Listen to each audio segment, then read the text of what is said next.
जय Jagannath. Hello everyone, welcome to my YouTube channel study with Sonal. आज आम पढ़ा क्लास 10 साहित्य बहिर प्रथम गद्य जन्मभूमिर पार्ट 1। जन्मभूमि लेखक होती कृष्णचंद्र पाणिग्राही। लेखकों जन्म हो 1909 एवं मृत्यु हो 1987 मसीह। लेखक परिचय। प्रसिद्ध ऐतिहासिक और प्राबधिक कृष्णचंद्र पाणिग्राही मयूरभंज जिलार खिचिंगठारे जन्मग्रहण करथिले। अध्यापना सहित प्रत्नतत्व गवेषणा व्यापृत रही से बहु नूतन ऐतिहासिक तथ्यर संधान करथिले। भुवनेश्वर प्रत्नतांत्रिक अवशेष विषय इंग्राजी लिखित तांकर गवेषणा ग्रंथ अत्यंत उपादेय सृष्टि। ओडिया भाषा मौलिक प्रबंध लेखि प्रतिभावान कृष्णचंद्र पाणिग्राही ओडिया साहित्यर इतिहास रे स्वतंत्र स्थानर अधिकार हो पारछंती। सत्य सहित तथ्यर समन्वय अकट्य युक्ति और मंद्र और गंभीर भाषा तांकर प्रबंध गुड़ी को अनुपम मर्यादा प्रदान करिथाए।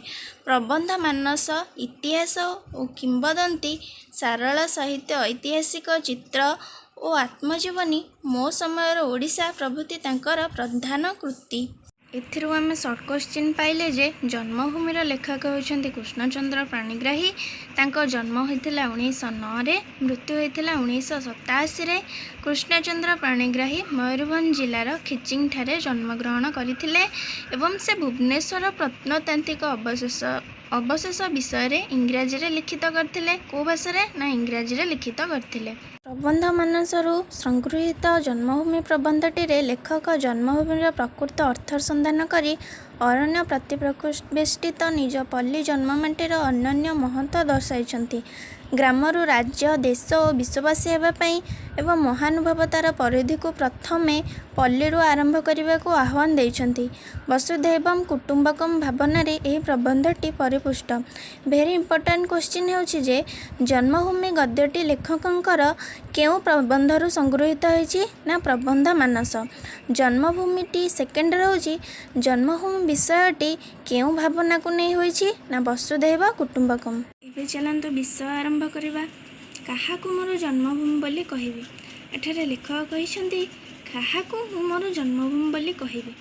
ए विशाल पृथ्वी, विशाल एशिया महादेश, विशाल भारतवर्ष, ओडिशा देश बा मोर जन्मस्थान पल्लीग्राम एमानक मध्यरु केही काहाठारु विच्छिन्न होई नथिबारु व्यापक अर्थरे ए समस्त मोर जन्मभूमि हेले हे मातृगर्भरु पड़ी जोंठारे प्रथमे भूमि को स्पर्श कली, जोंठारे रूप रस गंधर स्पर्शर प्रथम परिचय पाइली, विषम विपाक बेले जे अंचल फल पुष्प शाक तंडुड ढाली दे शिशुपाण को परिपुष्ट कला से ही पल्ली ही मोर जन्मभूमि, से ही मोर माता धात्री और शिक्षयित्री। एठारे लेखक कहिसंती जे निजको प्रश्न करछन्ति जे मु काहाकु मोर जन्मभूमि बोली कहिबी। जो ए विशाल पृथ्वी, विशाल एशिया महादेश, विशाल भारतवर्ष ना ओडिशा देश से कहिसंति एठारे जे ए समस्त केही काठारु विच्छिन्न नुहंती।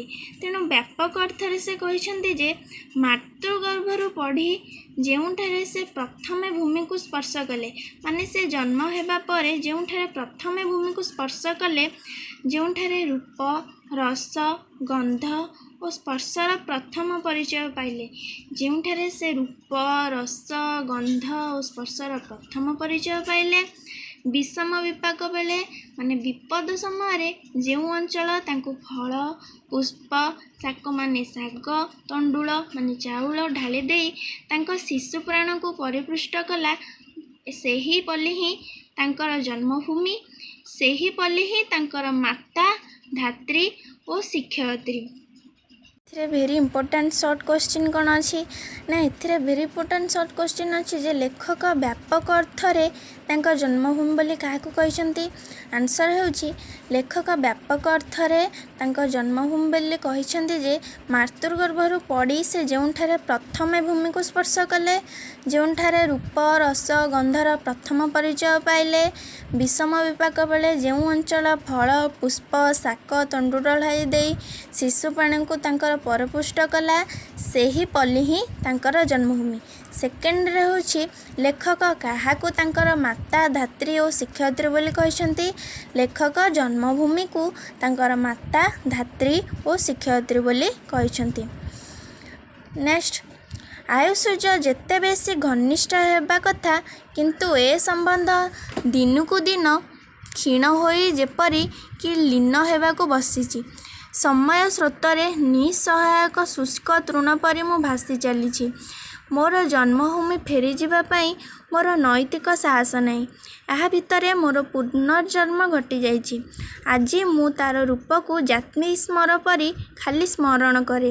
ରାଶି ରାଶି ଶାଳ ତଳୁ ମଧ୍ୟରେ ତଟି ନିବେଷ୍ଟିତ ଭଞ୍ଜ କୀର୍ତ୍ତି କିରୀଟିନୀ ମୋର ଜନ୍ମଭୂମି ମୋ ଆଖି ଆଗରେ ଭାସିଯାଏ, କିନ୍ତୁ ତାର କୋଳକୁ ଫେରିଯିବା ପାଇଁ ମୋର ସାହସ ହୁଏ ନାହିଁ।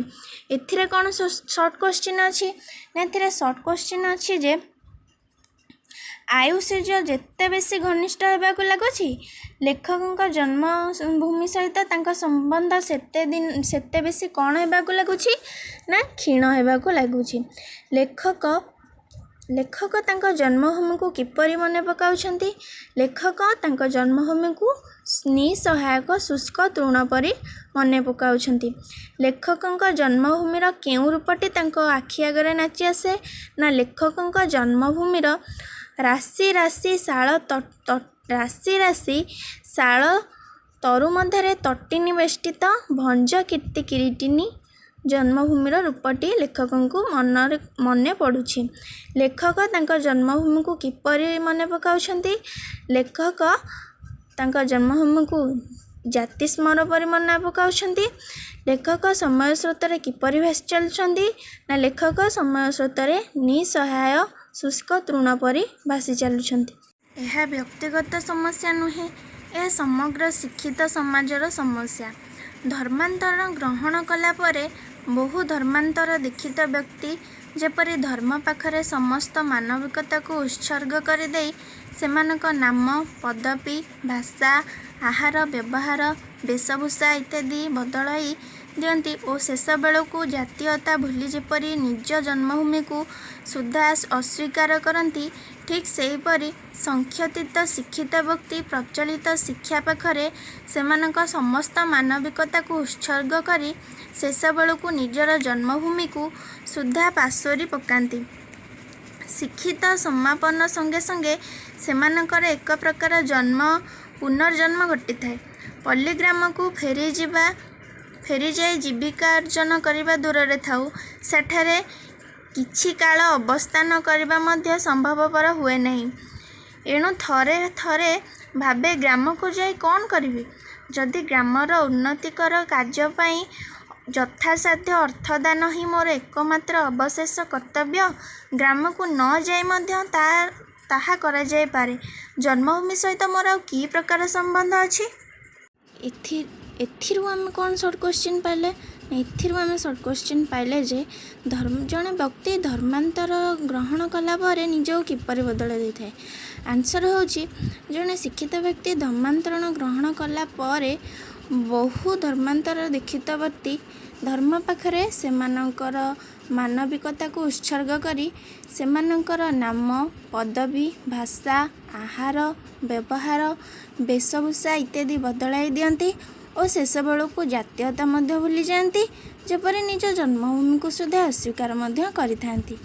ସେକେଣ୍ଡରେ ପାଇଲେ ଯେ ଲେଖକ ତାଙ୍କର ଜନ୍ମଭୂମି ପ୍ରତି ତାଙ୍କର କ'ଣ ଅବଶେଷ କର୍ତ୍ତବ୍ୟ ବର୍ତ୍ତମାନ ପାଇଁ ରହିଛି ବୋଲି ଭାବୁଛନ୍ତି। ଲେଖକ ଭାବୁଛନ୍ତି ଯେ ଜନ୍ମଭୂମିକୁ ତାଙ୍କ ଜନ୍ମଭୂମି ଗ୍ରାମର ଉନ୍ନତିର କାର୍ଯ୍ୟ ପାଇଁ ଯଥାସାଧ୍ୟ ଅର୍ଥଦାନ ହିଁ ତାଙ୍କର ଏକମାତ୍ର ଅବଶେଷ କର୍ତ୍ତବ୍ୟ। ପାର୍ଟ 2ରେ ଆମେ ନେକ୍ସଟ ଆଲୋଚନା କରିବା।